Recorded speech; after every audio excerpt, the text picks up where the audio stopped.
Hej, jeg hedder Charlotte Alt. Vi ses på Filmkanalen mandag den 29. kl. 23.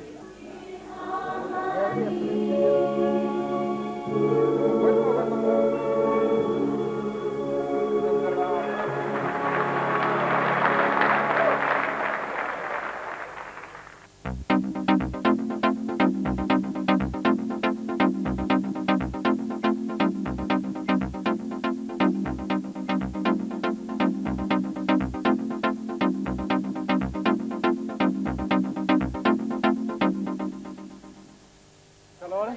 Ja. Du skal snart til en stor konkurrence. Ja. Så skal jeg skal rejse her på søndag, Ja. og så skal jeg så være nede i 3 uger. Og konkurrencen er så den 27. men bliver først sendt den 29. Okay. Hvad med at fortælle lidt om, hvad konkurrencen går ud på? Altså, vi skal ned i 3 uger, og så skal vi så ned og til børnebyer og besøge dem. Ja. Og ned og gøre en god sag dernede. Så vi sådan nogle velgørenhedsfester, hvor vi skal have nogle nationalgaver med. Og der skal vi så have, det bliver så bortlåret, altså vi sidder så og aktionerer, så finder, men 100 kroner, og det sidste ender vi selvfølgelig på, det bliver 100.000 for en vase, ikke? Og så over alt overskud, alle pengene går så til børnene, hvilket jeg synes er virkelig positivt. Ja, men højdepunkt af det hele, det er jo højdepunkt er den 27. Ja. Hvor vi så skal ind i en badedragt først, hvor vi vil se kroppen og det ene og det andet. Ja. Og så skal vi ind i vores nationalkostyme, som bliver præsenteret på hjerten. Virkelig, virkelig flot kjole. Jeg har fået designet specielt til mig og mine farver, og jeg ved godt, at selvfølgelig den bliver lyserød alene af vejen, men der er jo forskellige farver lyserød, så det ene er blevet designet fuldstændig til mig. Både form og det hele, og den er simpelthen så flot. Hvem har lavet den så? Det har Karim Design. Ja. Over på Købmagergade. Den har han lavet. Han har også lavet den til sidst. Jeg skal ind i sådan en stor, kæmpe stor kjole, aftenkjole, han også har designet specielt til mig. Men du siger og det er den, der lige er blevet stjålet. Nå. Så han er simpelthen syg. Jeg skal derover her bagefter. Okay. Han er ved at syge. Er det så konkurrencen, altså, og det er konkurrence om Miss World-titlen, ikke? Lige nøjagtigt. Ja. Ja, og så bliver vi så spurgt om alt muligt, for det er ikke kun, hvordan du ser ud, og om du har nogle lange ben og noget langt, flot hår.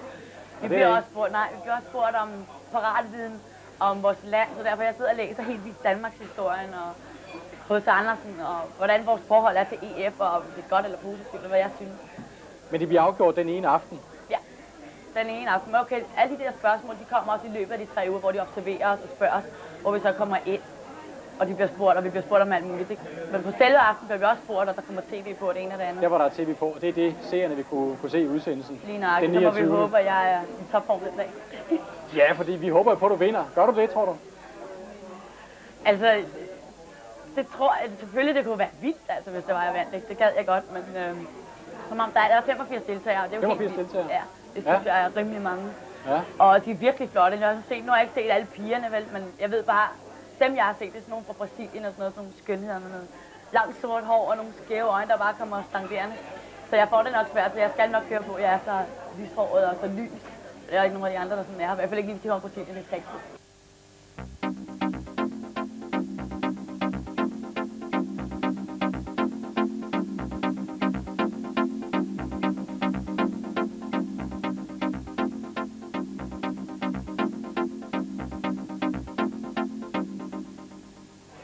Charlotte, hvad er det, der gør, at du kommer med til den konkurrence der? Hvad er der gået forud for det? Altså, vi har været til konkurrence over i Odense, hvor vi så var 10 danske piger, som er blevet udvalgt igennem nogle andre konkurrencer. Og der vandt jeg så, som virkelig også kom bag på mig. Det var helt vildt. Hvordan foregik den så på samme måde, som på samme måde med ind i en badedragt, og ind i skulle ind i noget aerobic-tøj. Hele tiden selvfølgelig for at se kroppen, så skulle vi ind til en halv time spørgsmål, hvor vi blev spurgt om alt lige fra lette spørgsmål fra, hvem har bygget Rundetårn til fortæl alle de lande, der er med i EF, og fortæl noget om Folketinget, og fortæl om, hvor mange der er i Folketinget, og det ene andet. Så det ikke kun bare, hvad er din livret, og hvad er din yndlingsfarve? Det var ikke kun sådan noget, vel? Men Charlotte, tæller det alligevel ikke mest, hvordan man ser ud? Altså, tæller det der mere end udseendet? Og altså, det gør det jo nok ikke. Altså, vi fik point for både udstråling, hvordan vi var på scenen, og der har jeg været model nogle måneder, så der havde jeg klar fordel af, at jeg fik ikke ind og kigge lige ned i jorden, vel?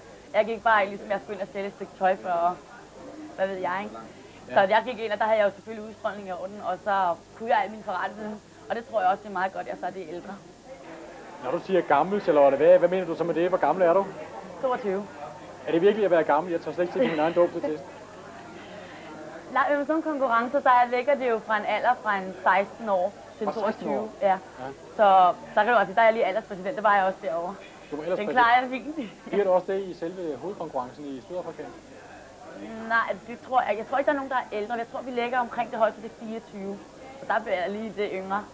Men altså, tror jeg til gengæld, jeg kan drage erfaring af, at jeg så ikke kun er 17 år, og ikke kun kan lige komme ud af skolen. Jeg har været ude og arbejde, og jeg har været i USA i 1,5 år og alt muligt, så det skal nok gå fint. Charlotte, hvis du nu går hen og vinder, hvis nu miraklet sker, hvad betyder det så for dig?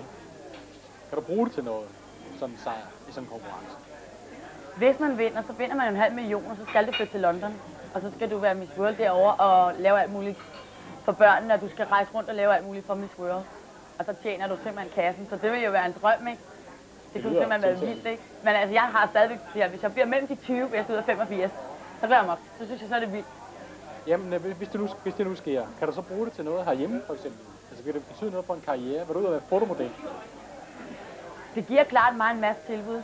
Også jeg ved, at når jeg skal til Sydafrika, så vil der komme en masse bureauer og se, om der kan bruges nogle 85 piger. Det er jo bare tiltrækningskraft, ikke? Wow, altså hvis du først bliver nede i Sydafrika, så bliver du lavet et kontrakt for 9 måneder. Så det kunne jo være fedt nok, hvor du har en god løn. Så det vil ikke være vejen. Hvordan er du egentlig kommet i gang med det her, Charlotte? Hvad er du uddannet som? Altså, jeg har gået på HH. Hvad er det? Det højere handelseksamen. Hvad er det? Og så bliver jeg så færdig som det. Ja. Min studenterhat og det hele, og så røg jeg til USA i 1,5 år. Og så var jeg derovre som au pair. Så lavede jeg noget modelarbejde sådan frem og tilbage. Men fordi det var sort, altså jeg var derovre, jeg havde desværre ikke noget visum med, det kan jeg godt sige nu. Det vidste jeg hvad, blive ked af. Ja. Så jeg lavede sådan lidt derovre for nogle store indkøbscentre. Så da jeg så kom hjem, så røg jeg ind faktisk allerede i februar i et modelbureau her i Danmark. Men hvordan kommer man i gang med det? Er der nogen, der siger, at det skulle du gøre, du ser fantastisk godt ud, eller? Nej, men jeg havde lavet så meget i USA, og så gik jeg ind med alle de billeder, som jeg så havde derovre fra, så gik jeg ind og sagde, nå, men kan I bruge det? Så jeg skal der ske noget, jeg plejer ikke at være bleg for noget. Det kunne de godt. Så røg jeg så i gang der. 2 måneder efter røg jeg til Milano, 2 måneder, og var dernede og arbejde. Og med hvad laver også du så? modelarbejde. Og så oplevede jeg så også alle de både skyggesider og positive sider, det fører med sig. Og det er også derfor, jeg tror, at jeg kan klare det godt dernede. Jeg har ben i næsen, og så... Må vi høre et par ting om skyggesiderne? Det må jeg gerne. Ja. Der er nogle gange, altså der er for mange tilbud, og der skal du virkelig finde ud af, hvad der er skidt og kanel. Du kan ikke bare være 17 år og sige, ja.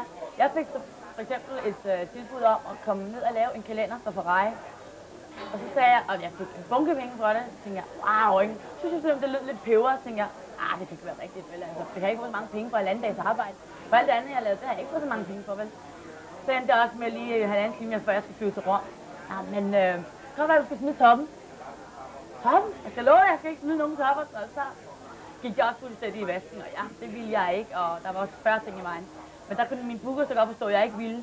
Men det kunne ham den anden så ikke. Men altså, du skal ligge der nogle gange for at sige det vildt. Men den hopper jeg altså ikke på. Man skal censurere men det skal man. Okay. Det er klart, at du må godt flirte lidt med den ene og den anden, men så længe at du ikke hopper i kassen med dem, ikke? Og det er der alt af dernede, hvor de siger, nej, men det er der ikke noget. Det er sådan noget, det er en gammel skrøn. Det er ikke nogen gammel skrøn. Hvis du lægger det lidt af os fotografen, så kommer du også i det blad. Det er der mange, der gerne vil gøre. De vil gerne være berømt lynende hurtigt, ikke? Men det får jeg altså ikke. Du mener, det er lidt af karrieren for nogen i virkeligheden? For mange. Det er for mange.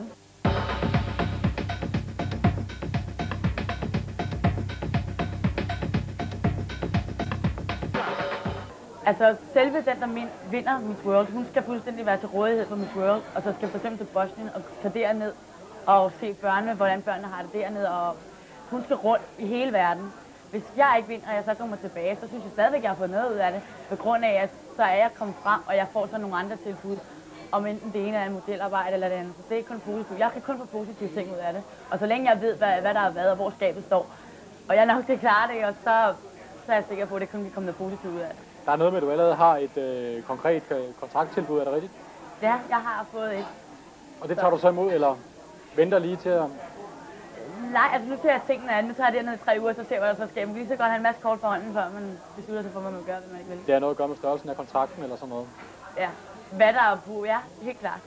Charlotte, hvad vil det koste for dig i Stal i års tid? Hvis vi nu her på Kanal 2 skulle give dig et tilbud, hvad skal det så koste? Og jeg er ikke så dyr. Jeg er ikke så dyr. Ikke så dyr. Så længe man laver noget, man kan lide at lave, så synes jeg ikke, penge betyder noget. Okay. Held og lykke. Tusind tak.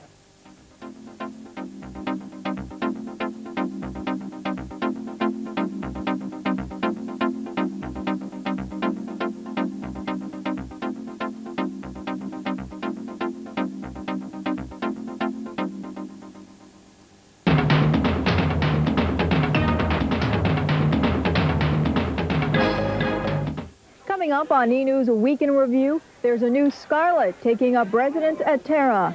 I never imagined that one day I'd have the chance to play her. Mickey has a new mousetrap in mind. A singer defends her charity work. I am absolutely above reproach when it comes to things of that nature. And a master illusionist soars to new heights. These stories and more up next on E! News A Week in Review.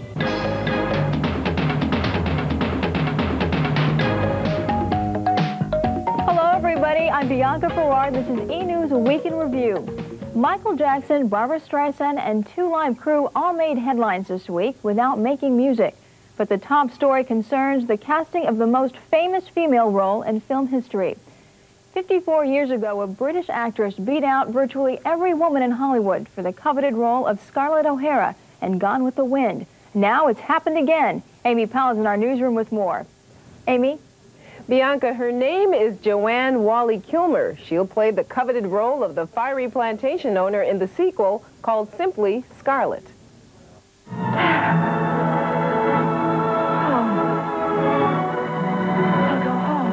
The 1939 classic Gone with the Wind is arguably the most popular film of all time. Vivien Leigh was not well known in America when she won the role after a highly publicized search. The same could be said of the new Scarlett. 29-year-old Joanne Whalley-Kilmer was introduced to the media with a lot of fanfare Monday. What can I tell you? I've always had a passion for Scarlett O'Hara, but I never imagined that one day I'd have the chance to play her, and I'm just very excited at the prospect. The actress was chosen for the title role of Scarlett in the upcoming 8-hour miniseries. The search took 2 years. Producers held auditions across the country and looked at about 1,500 women. When executive producer Robert Helmy saw Whalley-Kilmer in another film, he knew he'd found his Scarlett. She is, I think, what Scarlett means. Why all the women around the world love Scarlett, why all the women around the world root for her.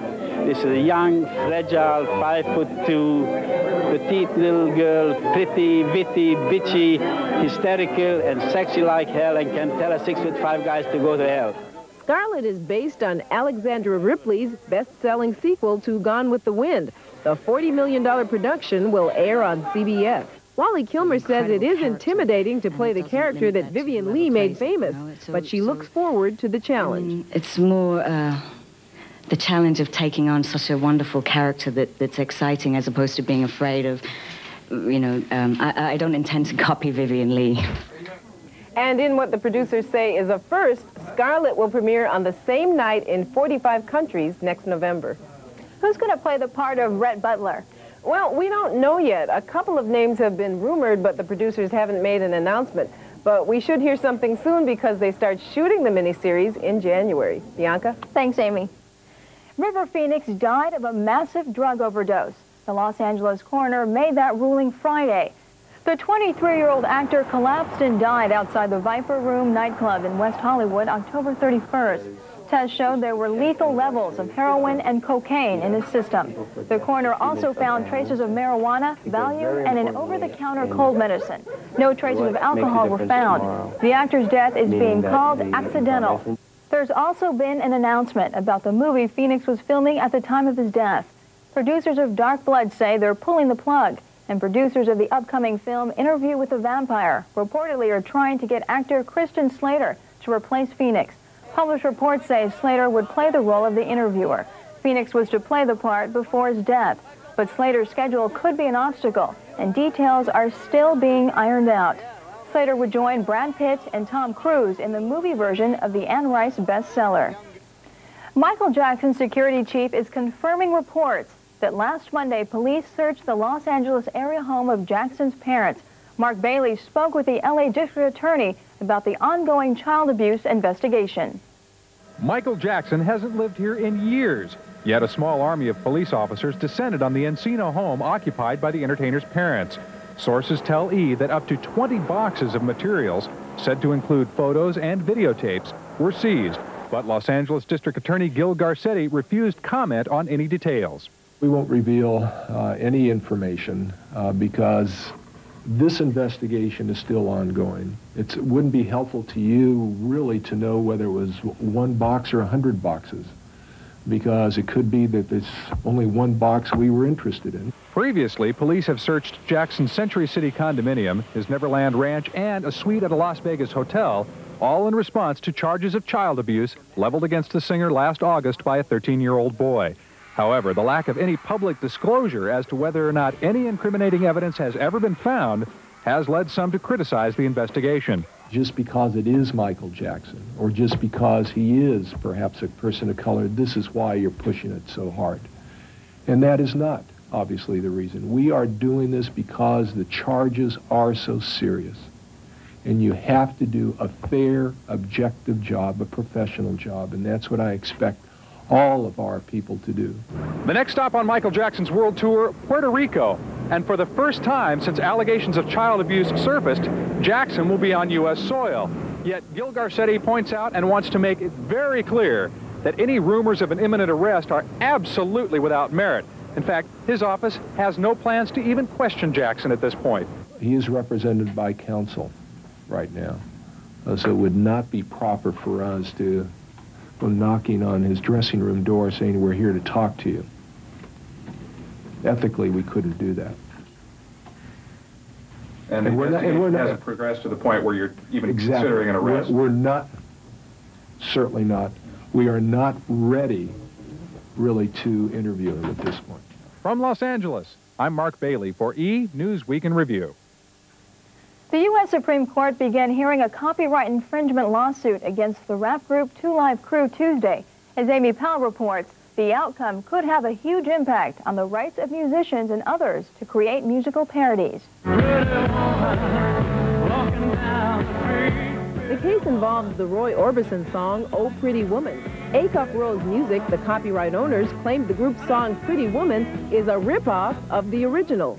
2 Live Crew and its lawyers argue the rap version from the 1989 album, As Clean as They Wanna Be, is a parody. The intent was to make fun of the record, have fun, make people laugh. In what way? In what way? In a fun way. Representatives for Acuff Rose declined comment on the case, but in court Tuesday, lawyers said 2 Live Crew exploited our work for a profit. At issue is whether the 2 Live Crew takeoff constitutes fair use. The copyright owners refused the group's request to use the song. The rappers say they don't need permission because it's a parody. Jay Cooper is an entertainment attorney whose clients include musicians Mick Fleetwood and Joni Mitchell. Simply enough, fair use is the right to take somebody's copyrighted work and use it in a new work that you've created. Under the copyright law, one can't use or copy somebody else's work without permission. Fair use is an exception to that. 2 lower courts have already ruled in the case. A federal court in Nashville ruled in favor of 2 Live Crew, but an appeals court reversed the decision. The U.S. Supreme Court will have the final word in the case.